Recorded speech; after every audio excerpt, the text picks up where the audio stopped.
Sandi Toksvig, and this is What the Dickens, the panel game that wanders around culture's lavish gallery, muttering things like, "Oh, a child could have painted that," and "Oh, look, they've gone over the edges." Our two captains are a comedian who's gone from a light lunch to supersizing, it's Sue Perkins, and a comedian who's gone from an ape that got lucky to a lab rat, Chris Addison.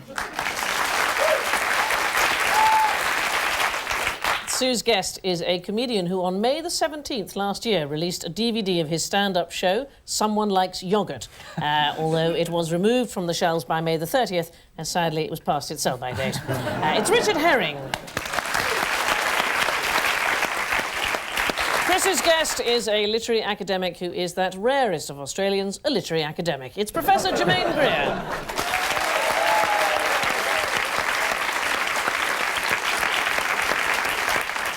Right, the first round is 3 steps to heaven. Teams are shown 3 images, each a clue to a film, book, play or musical. 3 generous points are awarded if they can guess the answer from the devilish first picture, plunging to a single point for the stunningly simple third clue. So, Sue and Richard, you're going to start. Well, another satisfied Pizza Hut customer there, I think. Looks like she's trying to drink from a well. She's either got a very long neck or a very long tongue. Either way, I'd quite like to meet her. I think we probably need another photo there, I'm going to guess. Here is a number of waiters, and I can tell you it's in a Baghdad restaurant. The clue here is a waiter, OK? Waiting so let's have a look at the 2 pictures together. Waiting for God. Is it World's Kitchen? Is it Waiting for Godot? It is, absolutely but how right. the hell How is it Waiting for God? I don't know why, though. The answer is Samuel Beckett's landmark play, Waiting for Godot. Now, I think we have to have a little look at the clues. One character in the play is called Pozzo, which, as linguists will tell you, is Italian for well. Oh, I can't believe it. The employees of the Baghdad restaurant earn their living by waiting. Let's have a look at the third photo. Here is Russian Prime Minister Vladimir Putin giving what for to a couple of young dissidents, I think. Vladimir is one of the play's 2 time-killing main characters. So 2 points there to Sue and Richard. The play is all about 2 men hanging around waiting for Godot to arrive. They wait for one day, then another, but still nothing. And then, sure enough, 3 Godots turn up all at once. So, over to Chris and Germaine. Here is the first of your pictures. Oh. Any ideas? Is it the Amy Winehouse story? Do you want to see another photograph? There's Uri Geller, a man who could solve world hunger and cure cancer, but will still always be known as a spoonbender. And the clue here, I can tell you, is his supposed telepathic powers, OK? It's a book that has got that telepathic powers are very important. I don't think I've ever read a book in which telepathic let's put the 2 powers together. are Let's put the very first 2 important. together. All right. I know what's this. What's the bit that when you... Well, look at that bit that the man... nose? Nose? No. The nose. Nostril. The nose is the one. The nose. Nose is very good. Telepathic Okay. powers So, and nose. the nose is very good and the telepathic thing is very good. That's Is it? Have a look at this final visual clue. This is purveyor of the fish dish, somewhat oddly known as Bombay duck. Okay, the clue, however, is Bombay. Midnight's Children. It absolutely is. Oh. Oh, yeah, of course. I was trying to remember if there was a novel called The Corksucker. The answer is Midnight's Children, the Booker Prize-winning 1981 novel by Salman Rushdie, recently voted the Booker of all Bookers, and the story's narrator, Salim Sinai, is known by the nickname The Nose. He tells of the events after India's independence via his quest to reunite the children of the title, all of whom are imbued with telepathic powers, and Bombay, now known as Mumbai, is where the narrator is born. So you get 1 point. Well done.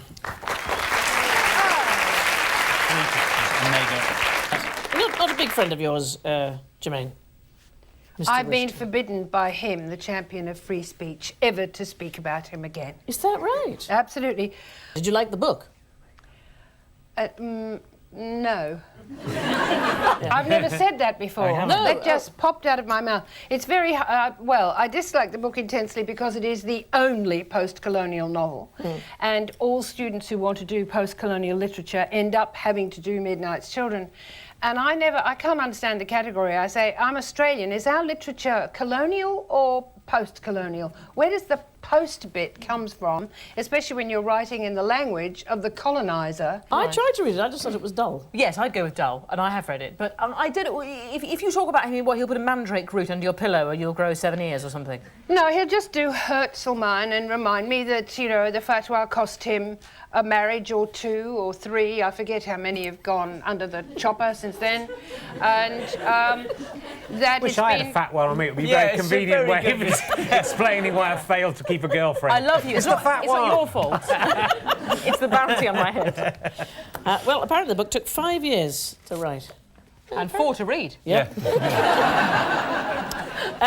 The book's focal point is midnight, August the 15th, 1947, which saw the partition of India and the formation of Pakistan, an historic moment in the 20th century, as it created yet another team to thrash England at cricket. So I can tell you at the end of that round, Chris and Germaine have got 1 point, but in the lead are Sue and Richard with 2. It's fun while it isn't. Keep it up, keep it up.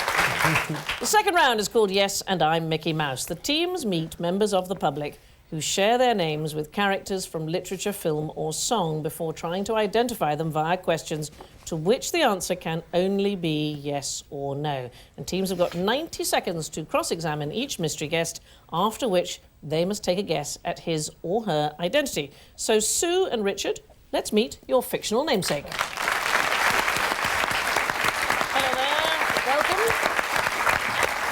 Right, for the audience only, here is the fictional character with whom she shares her name. Oh, it's always an interesting moment to see whether there's any reaction. Some nodding. Bit of nodding. Is it? Oh. Sue and Richard, your minute and a half begins now. Is it a contemporary book? No. Was it written in the 19th century? Yes. OK. So, is it... Can I have your phone number? Say no, say no. Yes. No, yes! Is it American? No. Is it Scandinavian? No. Is it British. Is it British? Yes. Richard got 1, yes. Is it a woman?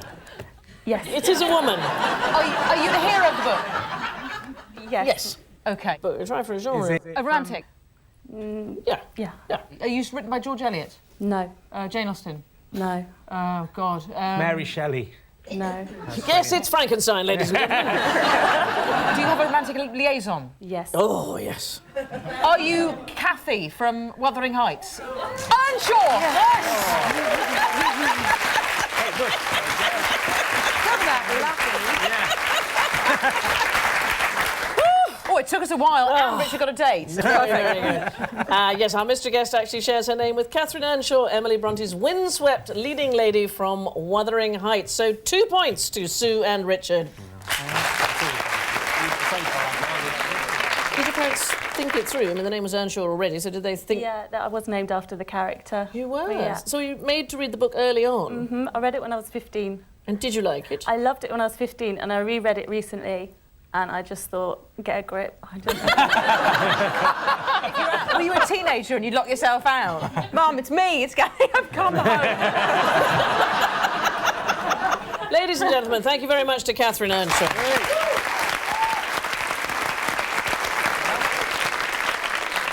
Emily Bronte, of course, wrote Wuthering Heights under the name Ellis Bell, and it's common in English literature for female writers to use male pseudonyms. For instance, I tend to use Ian McEwan.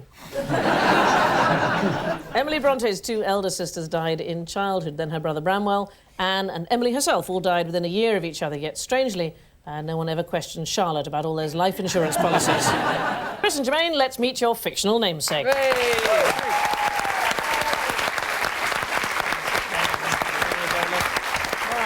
Yes, thank you. Right, welcome to our second mystery guest, and for the audience only, here is the character from film with whom she shares her name. Oh, there's that bit of eye going on. Oh, dear. Yes, it's Bambi. OK, Chris and Germaine, your 90 seconds starts now. So is it an American film? Yes. All right. Is it a recent American film? No. Are you Mary Poppins? No. No. Can Richard have your phone number? I can touch this one. Is your name the title of the film? No. Are you the main character? Yes. Is it a black and white film? At beginning. Are you a scarecrow? Are you a lion? Are you made of tin? Are you a small dog? Are you a witch? We need the whole name. Dorothy Earnshaw. Dorothy. It's to do Dorothy- with the hurricane. Dorothy Wind. Dorothy Twister. Dorothy Storm. Tornado. Cyclone. Dorothy Michael Fish. Blower. Dorothy Blower. Dorothy Blower. This has gone way beyond a yes/no round. To hell. Oh, I'm going to classic. hand it over to the other side. Well, I'm guessing it's Dorothy Gale. It is Dorothy Gale.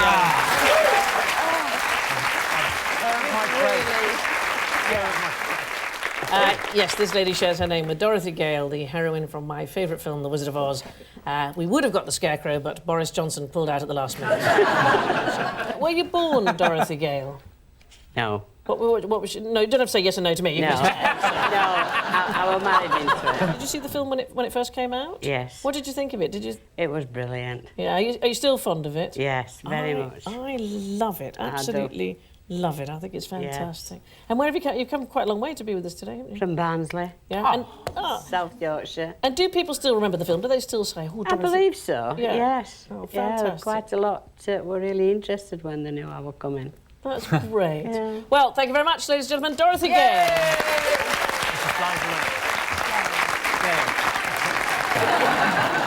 Well,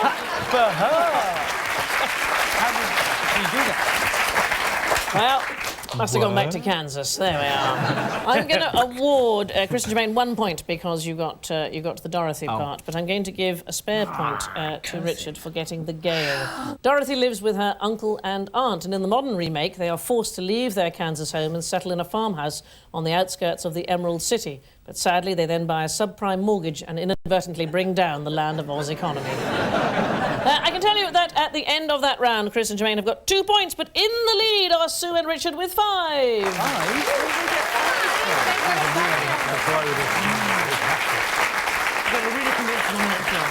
Before we disappear in a cyclone of our own making, here is a little teaser for you at home. Which child star did MGM Studios originally want to cast as Dorothy Gale in The Wizard of Oz? We'll see you after the break.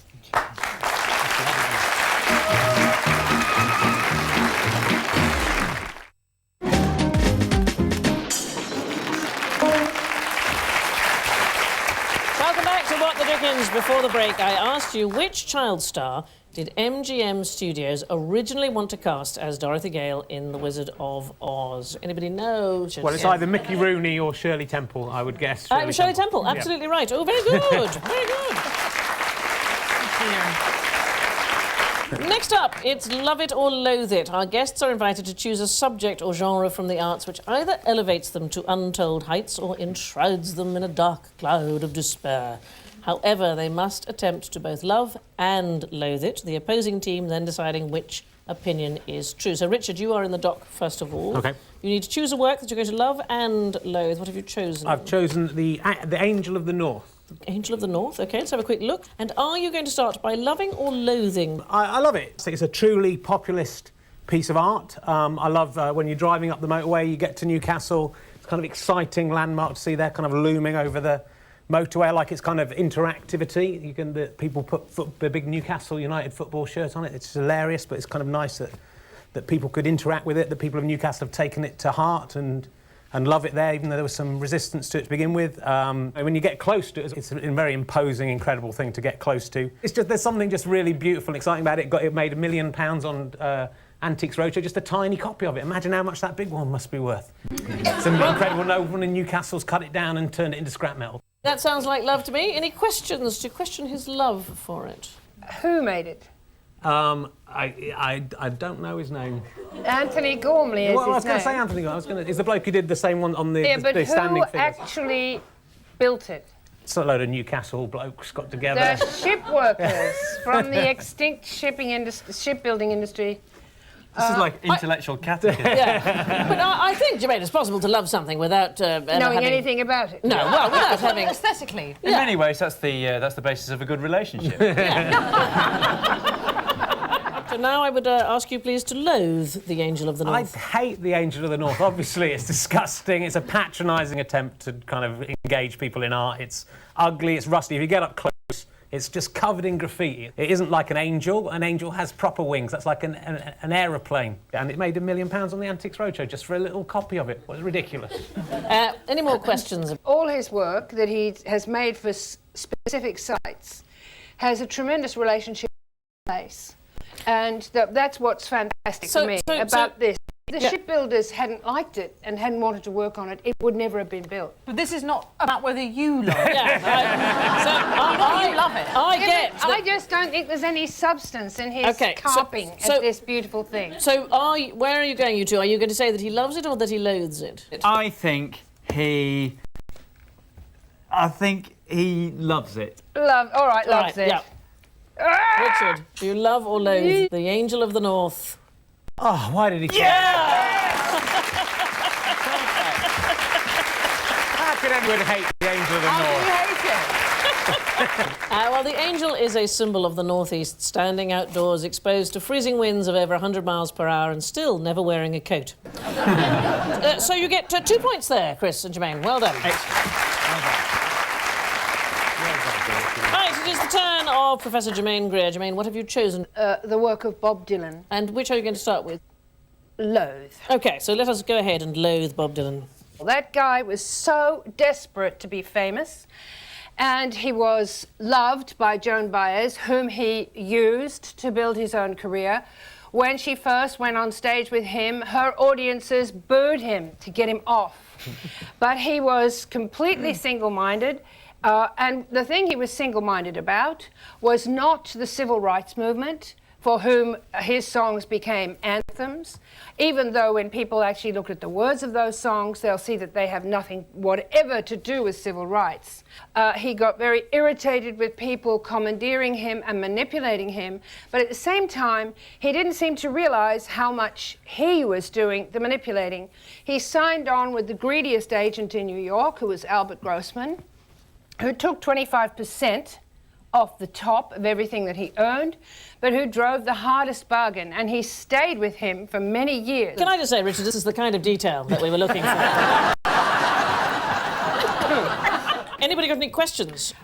Well, yes, but I feel odd questioning Germaine Greer. It's factually correct that he suppressed the career of Joan Baez. He belittled her. That is true? I didn't say that he belittled her. He used her, and then when she'd done what she could for him, he left her. So he used her? She's not the only person of whom this was the case. He was particularly furtive about his relationships. He wouldn't acknowledge them publicly. Didn't even acknowledge his wife publicly after he married her. It was supposed to be kept some sort of a dumb secret. Okay, I'm just checking because so if it turns out you love Bob Dylan, I could say, but you know he oppressed his womenfolk. And I'll make OK, well, let's move on to that. Please, would you now love Bob Dylan? Anybody of my generation has to love Bob Dylan because the sound of Bob Dylan is the sound of the happiest years of our lives, when we really thought that we could change the world.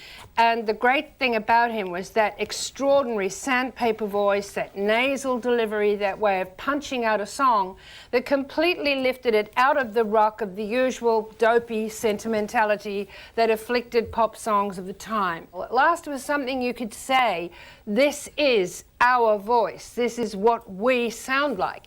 And for me, the keynote was his antenna for hypocrisy, and he could seek it out anywhere, in any kind of movement.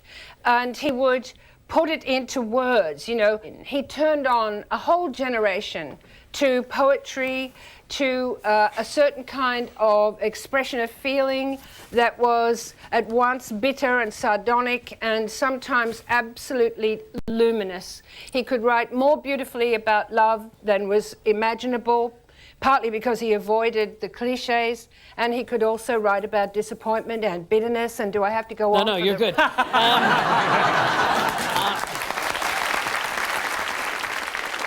That was fabulous. No, I don't know what to think anymore. I think you love him. What do you think? I really hate him, so I'm not. I think let's go for love. But I think it might have been a clever I want you to performance. know, if you love him, you love a woman hater. Craven, and I got that off Professor Germaine Greer, who said he hated women. Germaine, we are all going for love with you. Reveal to us now. Oh, well done.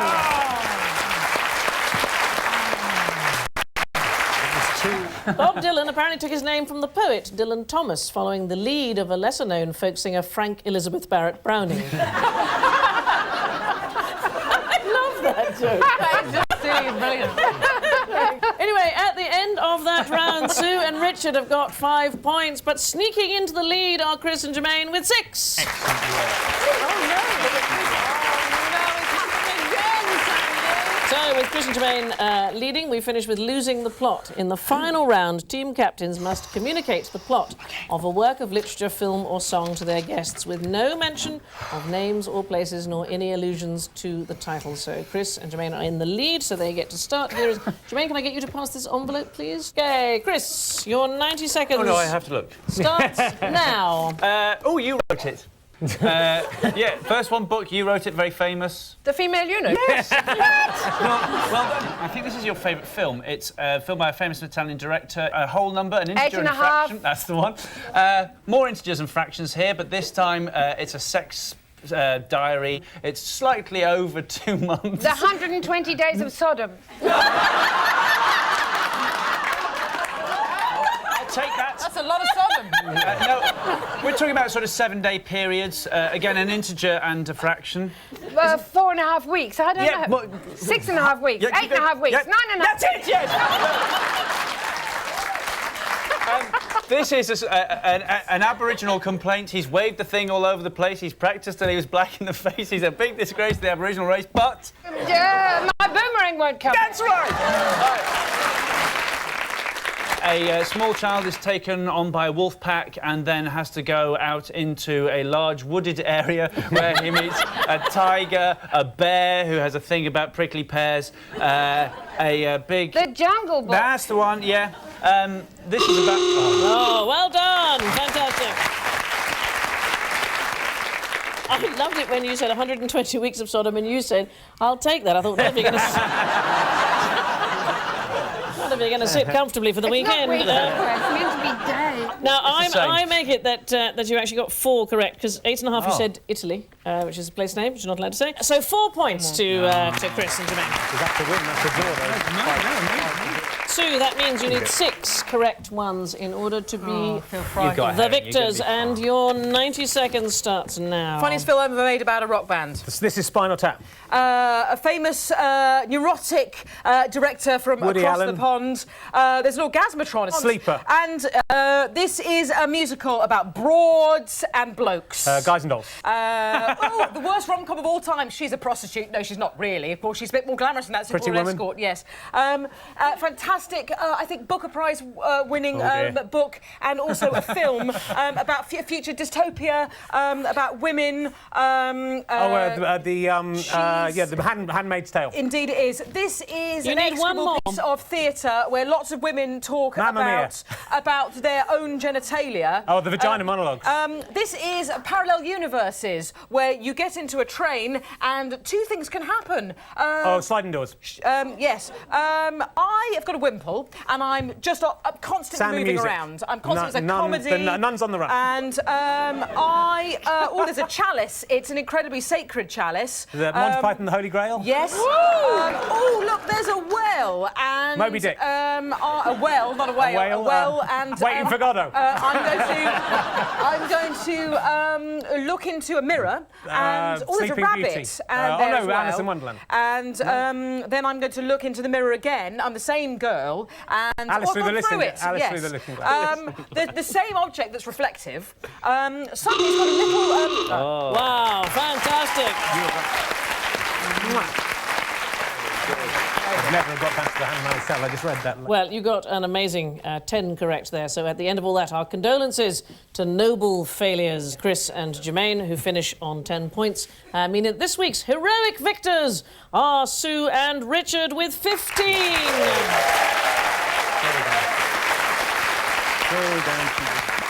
This has been What the Dickens. I've been Sandi Toksvig, and I'm off now to my local library. Well, that's what it used to be. It's now a gym with a Starbucks. I'll see you there. Good night.